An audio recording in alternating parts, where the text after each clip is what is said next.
Every 4 years, the FIFA World Cup completely takes over the planet. Entire countries stop working just to watch a football match. Restaurants are packed, bars are full, airlines schedule extra flights. Billions of people tune in just to watch a World Cup match. But here is something most fans never think about. Who pays for all of this? And more importantly, how does FIFA World Cup itself make all this money? After all, FIFA doesn't manufacture phones, they don't sell cars, they only organize these football events. So how does 1 month of football become one of the richest sporting events in the whole planet? Let's find out. The first and the biggest source of income is television rights. This is where the real money begins. Imagine you're a TV station in Brazil, in the United States, or even here in Africa. Millions of people in your country would want to watch the World Cup. So if you don't buy the viewing rights, your competitors will. That means millions of views, millions of advertising dollars, millions of potential customers will disappear overnight. So you see television companies competing fiercely just to secure broadcasting rights. Some broadcasters spend hundreds of millions of dollars just to have the permission to show the tournament. Now multiply that by billions of countries all over the world. Suddenly, FIFA has made billions before the ball is even kicked. In fact, broadcasting rights have consistently been FIFA's biggest source of revenue. The better the tournament, the higher the demand. The higher the demand, the bigger the check.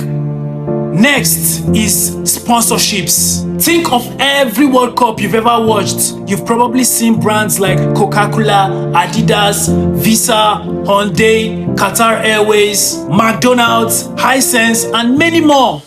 These companies don't just appear on your screens by accident. They pay enormous amounts of money just to become FIFA official partners. Because the World Cup is one event capable of reaching billions of people all over the world. Imagine launching a product and having almost half of the planet's population seeing your logo in just the space of a few weeks. That's marketing gold! For global companies, paying hundreds and millions of dollars for sponsorships can be worth it simply because of the exposure it's gonna give. Think about this. The World Cup is not just one game, it's multiple games spread across multiple stadiums. Every stadium holds tens of thousands of fans, and many of these matches completely sell out. Now imagine thousands of fans paying for tickets every single day for 1 month. That's hundreds of millions of dollars generated from ticket sales alone. Now here's the interesting part. Many fans don't just attend one match alone. Some travel across the tournament following their country from the group stage up until the finals. One supporter can easily buy tickets for 6 to 7 different games. Now let's talk about the hospitality packages. We are not just talking about ordinary seats. These packages include luxury lounges, fine dining, exclusive entrance, premium parking, and some even include opportunities to meet football legends.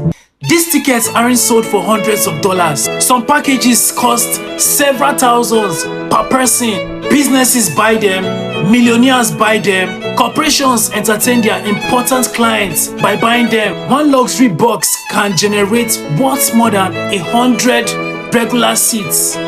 Now let's visit the FIFA store. Every World Cup creates an explosion of merchandise. Official jerseys, footballs, caps, jackets, key holders, mascots, even coffee mugs. Millions of fans want a souvenir from football's biggest tournaments. And because these products are officially licensed, FIFA earns money from every sales through licensing agreements and royalties. And then there's digital rights. Years ago, the World Cup was mainly television, but today it's everywhere. Highlights on YouTube, short clips on TikTok, Instagram, Facebook, and streaming platforms. Digital advertising has become another important and huge income stream. The tournament has evolved far beyond the traditional television. Now here's where things get interesting. Does FIFA keep all this money? Not exactly. Organizing the World Cup is extremely expensive. The prize money alone reaches hundreds of millions of dollars.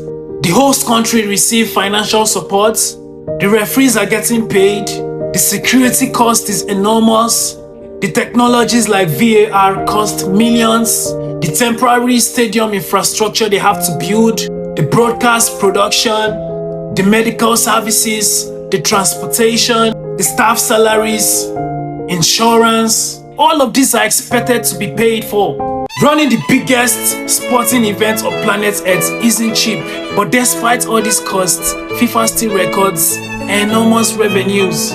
For example, during the 4-year cycle leading up to the 2022 FIFA World Cup, FIFA reported a total revenue of around $7.5 billion. Broadcasting rights accounted for a bigger share of this revenue, followed by sponsorships and commercial partnerships. That should give you an idea of just how valuable the tournament has become. Now let's talk about the host country. Here's something many people misunderstand. When people say the World Cup made billions, that doesn't mean FIFA gets to keep all the economic benefits. The host nations earns money too. Hotels become fully booked, restaurants serve more customers, taxi drivers work overtime, airlines add extra flights, local businesses welcome tourists from all around the world. Construction companies are engaged to build stadiums and transport systems. With these, thousands of temporary jobs are actually created. Some countries still see tourism continue growing long after the tournament ends because millions of people get to see destinations they never knew before. Of course, hosting also comes with enormous costs. Some countries spend billions building stadiums, airports, roads, and public transport. Whether the investment is worth it all depends on how these facilities are used after the tournament ends. Some stadiums remain packed for years, others become expensive buildings with little to no use.